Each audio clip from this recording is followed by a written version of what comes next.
Meaning of detention center. Detention center. Detention center.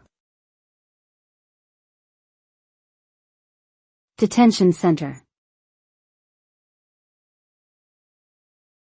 Detention center. A detention center is a facility where people, typically migrants or asylum seekers, can be held in custody for varying periods of time. These centers are often run by governments and designed to enforce immigration policies or procedures.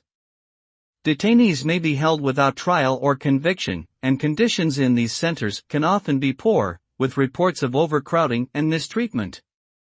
The use of detention centers is controversial, with some arguing that they unnecessarily criminalize those seeking refuge and violate human rights.